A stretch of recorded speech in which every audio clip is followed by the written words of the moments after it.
গরুর মাংস তো আমরা অনেকভাবে রান্না করি খেয়ে থাকি। যদি সবসময় একঘেয়েমি খাবার খাইতে ভালো লাগে না, আলাদা রকমের খাবার যদি হয় খেতে খুব ভালো হয়। তো চিন্তা করলাম যে আলাদাভাবে কি করা যায়, কিন্তু রান্না তো সেই ঘুরে ফিরে সব কিছু আমার কাছে একই রকম মনে হয়। তারপরে দেখি ইউনিক কিছু মনে হয় এবার রান্না করতে পারি কিনা।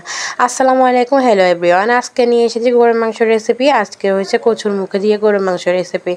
তো আশা করি আমার রেসিপিটি ভালো লাগবে। ভালো লাগলে লাইক করবেন, শেয়ার করবেন, সাবস্ক্রাইব জন্য অনুরোধ রইল। এবং সম্পূর্ণ একটা ইউনিক রেসিপি। তো আমি প্রথমে 1 কেজি গরুর মাংস নিয়েছি, ভালো করে কেটে পরিষ্কার করে ধুয়ে নিয়েছি। এবং এখানে নিয়েছি 1 কেজি গরুর মাংসের জন্য হাফ কেজি কচুরমুখী এবং একটা আলু নিয়েছি। আলু আমার খুবই পছন্দের খাবার, তাই আমি আলু দিয়েছি। আপনারা চাইলে আলুটা স্কিপ করতে পারেন, শুধু কচুরমুখী দিয়ে রান্না করতে পারেন। তো আমি এখানে নিয়ে নিয়েছি 1 টিস্পুন হলুদ গুঁড়া, 1 টিস্পুন মরিচ গুঁড়া, পরিমাণ মতো লবণ এবং নিয়েছি মাংসের মশলা 2 টিস্পুন। তো প্রথমে আমি আবার নিয়ে নিয়েছি আদা রসুন বাটা 2 টিস্পুন করে, এবং গোটা মশলা নিয়েছি এলাচি, দারচিনি, তেজপাতা সবগুলো তিনটে সবগুলো মশলা এখন আমি ভালো মতো দিয়ে দিয়েছি। সব বাটা মশলা দিয়ে দিয়েছি এবং শুকনো মশলাগুলোও দিয়ে দিয়েছি। এখন দিয়ে দিয়েছি 1 কাপ পেঁয়াজ কুচি। তো দিয়ে দিয়েছি রান্নার রেগুলার তেল। সব কিছু উপকরণ দিয়ে এখন আমি ভালো করে মেখে নিচ্ছি। এই সময়টাতে আপনি ভালো করে আপনারা সবাই মাংসটা ভালো করে ম্যারিনেট করে নেওয়ার চেষ্টা করবেন। যত ভালো করে মাংসটা ম্যারিনেট করবেন তো আপনার মাংসের স্বাদটা তত বাড়ে যাবে। আর ম্যারিনেট করে অবশ্যই যদি কিছুক্ষণ রাখতে পারেন তাহলে খেতে আরও দুর্দান্ত টেস্ট হবে। তো আমি ম্যারিনেট করে হাফ ঘন্টা রেখেছিলাম। তো আধা ঘন্টা রাখার পরে আমি মাংসটা এখন চুলায় আগুন ধরিয়ে বসিয়ে দিলাম।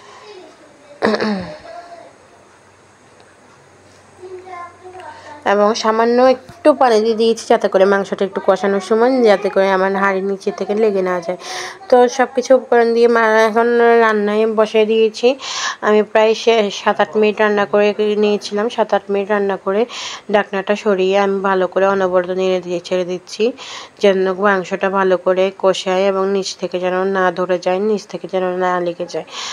তো আমি আবারও ঢাকনা দিয়ে দিয়েছি। ঢাকনা দিয়ে আবারও প্রায় 10 মিনিটের মতো কষিয়ে নিয়ে রান্না করে নিয়েছি। তো 10 মিনিট পরে ফিরে এসেছি। এই পর্যায়ে দেখুন মাংস থেকে অনেকটা পানি বের হয়ে গিয়েছে। তো আমি আবার ঢাকনা দিয়ে 10 মিনিট 12 মিনিটের মতো রান্না করে নিয়েছি। এই পর্যায়ে আমার মাংস প্রায় 70% মতো সিদ্ধ হয়ে গিয়েছে এবং ভালো করে কষানো হয়ে গিয়েছে। মাংসটা যত ভালো করে কষাবেন মাংসের টেস্ট তত ভালো লাগবে। তো দেখুন একদম সম্পূর্ণ পানি শুকিয়ে গেছে এবং মাংসটা ভালো করে কষানো হয়ে গিয়েছে। তো এই পর্যায়ে আমি অ্যাড করে দিয়েছি কচুরমুখীগুলো এবং আলুগুলো। তো আপনারা চাইলে কচুর মুখ দিয়ে রান্না করতে পারেন শুধু। তো সবাই তো সব রকমভাবে রান্না করে, আমি ভাবলাম যে ইউনিক কিছু করা যাক। তো কালাবোনা তারপরে গরুর মাংসের রেসিপি আমার এই চ্যানেলে অনেক আছে, তাই ভাবলাম যে একটু ইউনিক কিছু করি। আলু দিয়েও রান্না করেছি, তাই ভালো লাগবে। তো আমি আলু দিয়ে কচুর মুখে দেওয়ার পরে রেখে আমি প্রায় 3-4 মিনিটের মতো কষিয়ে নিয়েছি। 3-4 মিনিট কষিয়ে নিয়ে এখন পরিমাণ মতো রান্নার পানি দিয়ে দিচ্ছি। তো এই পানিটা ভালো করে ফুটবে এবং একটা মাখা টেক্সচারে তো চলে আসলে তখন আমার মাংসটা একদম রেডি হয়ে যাবে। তো আমি ঝোলের পানি দিয়ে ভালো করে সম্পূর্ণ নেড়ে ছেড়ে দিচ্ছি, উল্টে পাল্টে দিচ্ছি যেন সমানভাবে মাংসগুলা সবগুলা যেন ডুবে যায়, এরকম করে পানি দিতে হবে। তো আমি ভালো করে নেড়ে ছেড়ে দিয়ে ঢাকনা দিয়ে আমি 10 থেকে 12 মিনিটের মতো রান্না করে নিয়েছি। যেহেতু আমি প্রেশার কুকারে মাংসটা রান্না করতে 1 ঘন্টার মতো লেগে গিয়েছে। প্রেশার কুকারে করলে খুব অল্প সময়ে প্রায় আপনার 15-20 মিনিটে গরুর মাংস রান্না করা সম্ভব, কিন্তু আমার 1 ঘন্টা সময় লেগে গিয়েছে।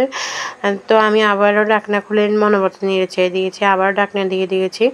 ঢাকনা দিয়ে আবারও 10-12 মিনিটের মতো রান্না করে নিয়েছি। তো এবার যে আমার মাংসটা পুরো 100%-এর মতো সিদ্ধ হয়ে এসেছে।